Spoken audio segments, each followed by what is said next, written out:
So I've got this set of KN injectors in the workshop. I can't get this one to currently work at all. Some of these are intermittent. I'll just show you. I run this. So if I move these, it's like there's a connection issue. Really weird. And it's not these cables. I've just tested them on another set of KN injectors that are just sitting around. I think the terminals might be a little bit unclean, but I just can't get this one to fire at all. So we'll, and I have just got the multimeter out because I'm about to just test the resistance through them. But they've come out of a working race car. I think he said number 3 cylinder was actually always looking rich, but they swapped the injectors and it was still number 3 looking rich. So it's probably not an injector problem. But I'm just gonna get a little bit of, like, I don't know, 400 grit wet and dry, and just see if I can clean up these terminals a little bit. They should be coated from factory. We can see in there, but maybe we can see the difference, if there is a difference. It doesn't really look like there's much of a difference. Let's see if we can zoom in. Whoa. Yes, they're a little bit white looking. Obviously they should have a coating on them, but if that coating has got corroded, then that's not going to work. So I'm just going to get some 400 on it and unfortunately take that coating off. So we'll need some, is it dielectric grease put on them from now on, basically. Right, so tiny little bit of folded, what is this?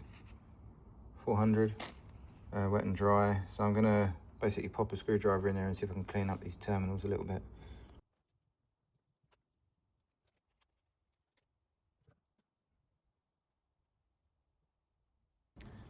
Right, so we're going to get the multimeter out, and see if I put the back display on it. Does that help you see? Yeah, it helps you see.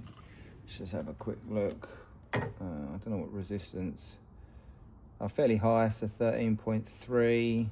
Let's just check one of these other Honda ones, which have come out of a working engine. Obviously, they're 12.5. Let's just check the other one. Obviously there might be a slightly different injector. Yeah, 12.6, they're probably a different injector. 13.8, it's quite high resistance. A little bit higher than I was expecting to see, but consistency is key.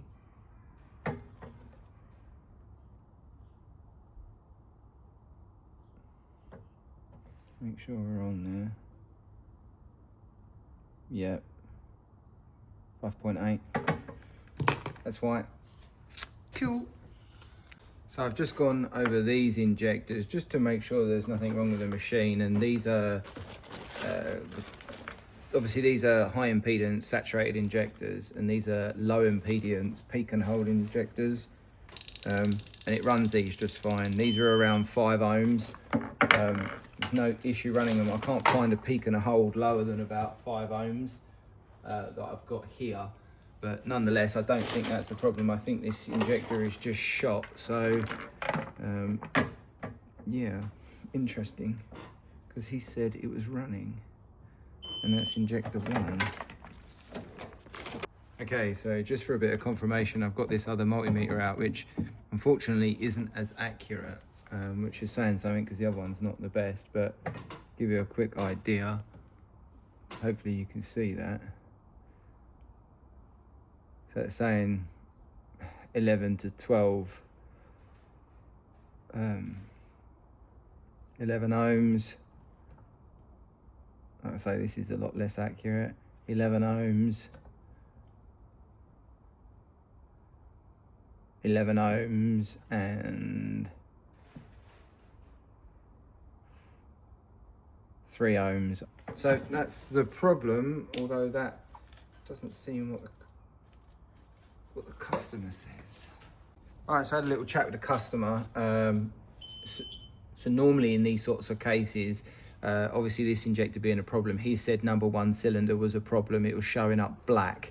Now that could have been, as this was slowly dying, the injector driver in the ECU was sending out a signal that was basically tricking this into opening potentially longer, or he said it was black, and obviously he's not reading plugs hyper correctly, let's put it like that. So he's looking at the top of the plug and the top part of the ceramic and going, oh, it's black, but that could be idle fuel. So you might have been a really weird situation where this injector at low pulse widths was giving very different fuel levels compared to the others. So what I've suggested is I heat them up and we see, I mean, we know this injector's dead, but I want to just heat up and see. Oh, I've got a leak now as well. Heat up and just see if this injector comes back alive. But I might need to sort out that fuel leak.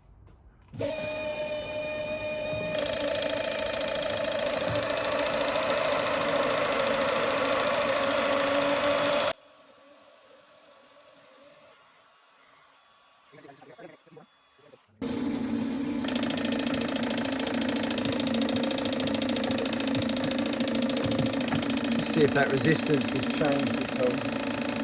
Yeah, it's like 60 degrees now, but obviously that's external temperature, not the internal temperature. I can't even feel that on my hands. Yeah. I think we'll let that saturate into the injector, or through the injector. Let's just check the resistance.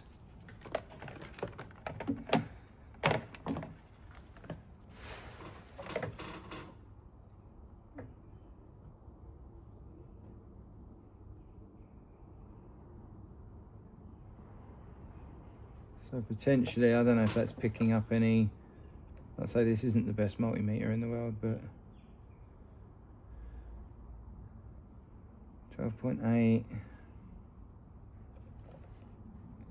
So it's not making any real difference.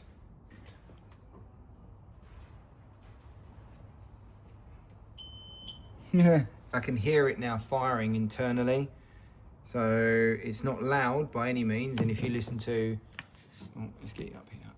Yeah, so if you listen to one of these injectors, you can clearly hear that. All right, so I did actually forget I was gonna do a straight to battery test, see if I can blow this thing to smithereens. So let's just try battery voltage and see if we can shit this thing into doing something. These are not polarity sensitive, so I'm hoping it's just not going to blow up, but yeah. Interesting. Okay, that's really cool. So basically, internally, that injector, I mean, that injector's probably going to get real bad. Let's see if I can show you that way. So it will fire, it just won't fire from the pins. So let me zoom in, because this is actually quite cool. Not that much. So yeah, let me just see if I can, if I just get the pressure up. Sorry, pressure's up, and then we'll just fire off of the battery directly.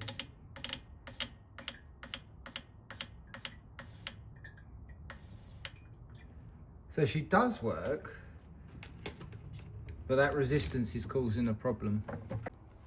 Yeah, so basically the machine is going to be current limited for the range of injectors that it's going to see, which is low impedance, high impedance. So basically this injector is drawing more power than the current limiting on the driver on this ASNU machine. So basically she fucked.